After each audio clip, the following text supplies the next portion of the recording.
디자인 과정이 이제 사모님께서 걸리시고 나서 그 이후에 이제 목사님도 예단이 이뤄집니다. 그래서 다음 주 정도면 정리 해제되시니까 그때까지 함께 기도해 주시고 위로의 안부 해주시면 정말 감사할 것 같습니다.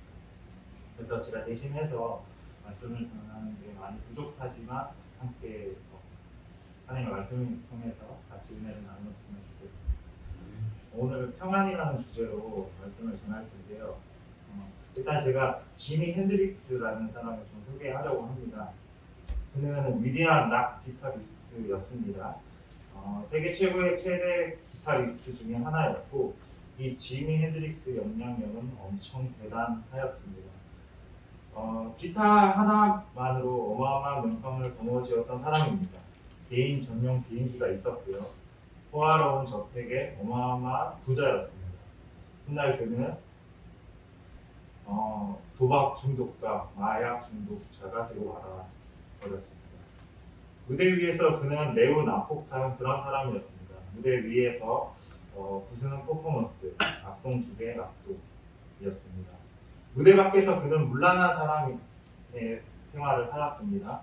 윤리적으로, 도덕적으로 자기 멋대로 살았고, 하지만 이 지미 핸드릭스가 한 6만 명, 한 10만 명 가까이 되는 공연장에서 무릎을 꿇고 이제 공연이 끝나고 약간 침묵만이 흐르는 시간이 있었습니다. 그때 지미 핸드릭스가 침묵을 깨고 한마디를 했는데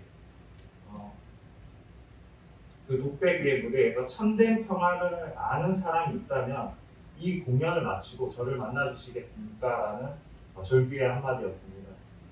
하지만 그는 아무도 그를 만나주지 않았고 그로부터 몇 년 후에 그는 약물과 복용으로 세상을 마감했습니다. 세계 최고의 기타 영웅, 그렇게 죽음을 맞이했습니다. 지미 핸드릭스는 죽어야만 했을까요? 도대체 왜 그랬을까요? 마지막 한마디에 담겨있습니다. 여기에 참된 평안을 아는 사람은 나를 만나 주십시오 라는 한마디죠. 그렇습니다. 정말 중요한 것은 평안, 그것을 가지지 못했습니다. 부와 명성이 높은 사람이 가지면 가질수록 그 자리를 지키기 위해 조급해하고 불안해하고 세상은 이런 것들로 가득 차 있는 것입니다. 도대체 참 평안은 어디 있습니까? 지미 핸드릭스는 평안이 없었습니다. 아무것도 없고 가난하게 사는 사람들, 단 한 칸방에 사는 사람들도 정말 행복하게 살아가고 있습니다. 충분히 돈과 명성으로만으로 평안을 채울 수 없다는 것입니다. 이것은 지미 핸드릭스만의 문제가 아니라는 것입니다. 저의 문제일 수도 있습니다. 이 시대의 병은 불안의 병이라고 합니다. 뭔가 쫓기고 뭔가 계속 달려가는데 목표도 없고 만족감도 없고 마음속에 평안이 없습니다. 물질도 좋아지고 10년 전과 지금은 엄청난 변화가 있었는데 만족이 없다라는 것입니다. 하지만 우리들의 마음속에 채워지지 않는 것들이 공허함이 있다는 것입니다. 지금 우리는 평안하고 있을까요? 정말 코로나가 생기고 나서 우리의 삶은 정말 불안한 삶을 살아가고 있습니다. 공인들도 불안장애로 자수를 하고요. 금전적인 문제, 여러 가지 이제 경제적인 악화로 항상 불안에 떨고 살고 있죠. 사실 이제 포들교회에 이제 2007년도에 설립이 되면서 지금까지 저희가 살아온 삶을 보면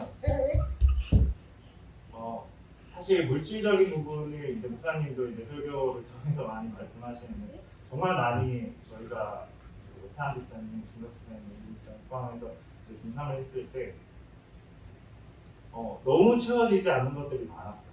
그러다 보니까 거기에 대한 평안이기보다는 당연히 이 삶을 우리가 개척을 함으로써 이어나가야 된다는 마음가짐, 그리고 우리가 부족하다는 마음은 항상 가지고 있지 않았던 것 같아요.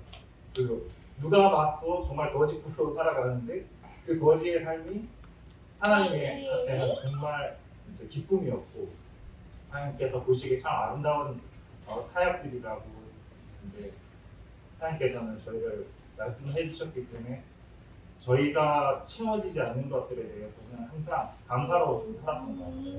그래서 지금 보면 하은 집사님 10년 전과 지금의 모습은 정말 많이 달라져 있죠. 두 아이의 자녀가 있고요. 아내가 있고 집이 있고 직장이 있고 그런데도 불구하고 저희는 내일을 두려워하고 작은 코로나로 인한 걱정에 치달리면서 살아가는 모습들을 많이 보게 됩니다. 사실 하나님께서 주신 것들은 많은데 우리는 이제 내일에 대한 잃을 것들에 대한 불안감에 살아가고 있는 거죠. 삶을 연구하고 실존주의 철학가 장폴 사르트는 인생의 마지막을 결론을 내렸습니다. 인생의 마지막 무출구의 인생이다. 방 안에 갇히긴 갇혔는데 출구가 없다라는 것입니다. 어디로 가야 될지, 뭘 해야 될지 조그마한 방에서 그냥 거기에 적응하면서 살아야 되는 것이 인생이다. 이것이 최고의 결론입니다. 그렇다면 어떻게 하면 참 평안을 얻을 수 있을까요? 예수님께서 평안이라는 주제를 성경 곳곳에 굉장히 많이 말씀을 다루셨습니다. 요한복음 14장 27절에 보면 나는 평화를 너희에게 남겨준다. 나는 내 평화를 너희에게 준다. 내가 너희에게 주는 평화는 세상이 주는 것과 같지 않다. 너희는 마음에 근심하지 말고 두려워하지 말라라고 말씀하십니다. 이 외에도 성경 전체에 평안이라는 말씀은 정말 많은 곳곳에 심어 놓으셨습니다. 평안할 수 있는 방법 그 첫 번째는 변함없는 예수님의 사랑 안에서 평안을 누릴 수 있다는 것입니다. 28절에 보면요. 내가 아버지께서 나와 세상에 왔고 다시 세상을 떠나 아버지께로 가노라 하시니 이 말씀은 예수님께서 십자가에 못 박혀 돌아가실 것이고 사흘 후에 다시 살아나셔서 영원하신 하나님의 나라에 오를 것을 어마어마한 구원의 말씀입니다. 하지만 제자들은 자신의 지식만으로 이것을 단순히 이해할 수 있다고 생각했습니다. 그래서 제자들의 반응을 보겠습니다. 30절 좀 볼까요? 우리가 지금에야 주께서 모든 것을 아시고 또 사람의 물음을 기다리시지 않은 줄 아나이다. 이로써 하나님께로부터 나오심을 우리가 믿사옵니다. 제자들은 여기서 얇게 해석을 하고 있습니다. 즉 예수님께서 제자들이 믿는다는 말을 했을 때 믿지 않고 계셨습니다. 예수님은 그들의 믿음이 참 믿음이 아니라 이것을 오늘 본문에서 분명히 말씀해주고 있습니다. 31절, 32절 계속 제가 읽겠습니다. 예수께서 대답하시되 이제는 너희가 믿느냐? 보라, 너희가 다 각각 제 곳으로 흩어지고 나를 혼자 둘 때가 오나니 벌써 왔도다. 그러나 내 혼자 있는 것이 아니라 아버지께서 나와 함께 계십니다. 이 상황은 예수님께서 진지했지만 제자들의 반응은 건성건성이었습니다. 이렇게 말하자 예수님께서 너희가 믿느냐라는 말씀을 하십니다. 이제 너희가 뿔뿔이 흩어지고 나를 혼자 남겨둘 것이 날이 올 것이다 라는 사실을 예수님은 알고 계셨습니다. 예수님은 제자들이 배신하고 그렇게 말하는 제자들 중 한 명이 이제 예수님을 팔 것입니다. 수제자는 예수님을 부인할 것입니다. 예수님은 다 아셨습니다. 다른 제자들도 마찬가지입니다. 자기 목숨을 살겠다고 3년 섬겼던 예수님을 배신할 것입니다. 예수님은 잘 알고 계셨습니다. 그렇다면 예수님은 이 제자들에 대해서 나무라셨어야지. 예수님께서는 이 배신자들을 한번 꾸지람과 혼을 내셔야 했지만 이것을 당연하지만 예수님께서는 그럼에도 불구하고 33절에 이것을 너희에게 이르는 것은 너희로 내 안에 평안을 누리게 하려 함이니라. 죄를 짓고 난 후에 언젠가 너희가 평안을 누리게 하기 위해서 왜 예수님께서 하신 말씀을 제자들 안에서 평안을 할 수 있냐는 말입니다. 예수님은 도망가고 느끼게 될 죄책감을 알고 계셨다는 것입니다. 그래서 내가 알고 있다는 것을 기억하라는 것입니다. 만일 예수님의 배신을 미리 예언하지 않았더라면 그들은 죄책감에 빠져 엄청 혼란스러웠을 것입니다. 먼저 위로하고 계셨다는 것이죠. 이 일이 너에게 가르쳐 주겠다. 너에게 큰 충격을 주는 것처럼 그렇게 되지 않았으면 좋겠다. 나중에 너희들이 염려하지 않기 위해서 미리 예언하고 경고했던 것이다. 그러니 나의 사랑은 변함없는 것을 기억하라. 이 말씀이 핵심입니다. 이것을 말씀하고 싶었습니다. 이것보다 깊은 사랑, 완전한 사랑은 없다는 것입니다. 배신할 것을 알면서도 미리 바라보시고 미리 이야기하셨다는 것입니다. 이것이 예수님의 사랑입니다. 이미 생각하지도 않았는데 은혜를 주셨습니다. 이것이 하나님께서 우리를 사랑하는 방식입니다. 참 평안이란 환경적으로 주어지는 것이 아니라 참 평안은 하나님 앞에서 내 안에서 죄와 수치와 처리될 때 평안을 할 수 있다는 것입니다. 평안을 누릴 수 있는 그 두 번째는 담대하라입니다. 33절에 보면 세상에서 너희가 환난을 당하나 담대하라 내가 세상을 이기었노라 라고 말씀하고 계십니다. 예수님께서 세상은 환난을 당하거나 내가 세상을 이기었노라 너희는 환난을 당하게 될 것이다. 하지만 담대하라 내가 세상을 이겼기 때문이다. 너희의 삶 가운데 문제질 것 같고 그런 절박한 상황이 있을 수 있었습니다. 저는 그 아버지가 대학 시절에 이제 먼저 돌아가셨습니다. 그래서 제 삶이 180도 좀 바뀌게 되었죠. 사실 좀 많이 조기 취업을 하고 이제 학교도 잘 마무리하지 못한 상태에서 좀 막노동에 먼저 뛰어들게 되었어요. 변변치 못한 직장 생활을 하였고 그럴 때마다 많이 움츠러들었던 것 같아요. 그러니까 미래를 믿지 못하고 하나님에 대한 담대함을 믿지 못하고 매일 혼자서 이불 속에 뒤집어 쓰고 많이 울었던 것 같아요.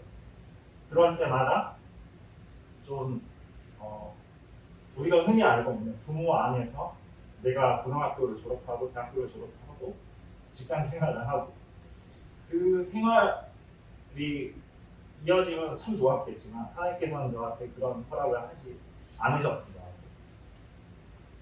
그래서 조금 남들보다 특이한 케이스지만 새벽 기도가 보통 5시 반에 인천에서는 시작을 했던 것 같아요. 그 시간이 되면 저는 새벽 기도를 나갈 수 있었던 게 아니라 5시 반에 출근을 했던 것 같아요. 현장이 시작되기 전에는 한 7시 반 정도까지 해야 되는데 지금 제 출근은 30분 많이 길어봤자 1시간이면 다 갈 수 있는 길인데 인천에서 잠실까지 가려고 하면 거의 한 2시간 정도 달려서 출근을 했었습니다. 근데 그런 상황들이 저를 좀 많이 단단하게 많이 만들었어요. 좀 나이가 많으신 분들을 많이 배웠고 그런 분들이 이제 대화하는 언어라든가 그런 이제 살아가는 방식을 많이 저한테 가르쳐 주셨던 것 같아요. 그러니까 어떻게 보면 평탄한 삶을 살 수도 있었지만 하나님께서는 저를 혼자 버려둠으로써 제가 하나님께 더 감사할 수 있었고 저희가 사실 정말 사역을 하는 내내 편안하게 사역을 했던 적은 단 한 번도 없었던 것 같아요. 다들 힘들면 힘든 대로 받아들였고 부모님께서 말씀하시면 항상 순종했고 그래서 그런 기쁨의 사역들을 통해서 저를 많이 이제 세상과 교회를 통해서 많이 단단해 주셨는데 저는 그 담대함이 지금의 저를 만들었다고 생각을 해요.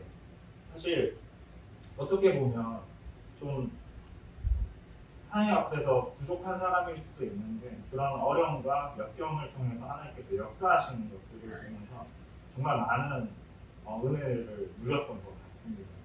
그래서 지금의 이제 저의 미래를 그러니까 과거에서 미래를 본다면 정말 이제는 하나님의 다음 날들이 기대되고 감사하고 또 하나님이 우리를 절대 포기하지 않으실 거라는 것들을 많이 보고 있어요. 사실 저도 제주도에 와서 직장 생활로 많은 손해들을 입었지만 지금은 자신이 있어요.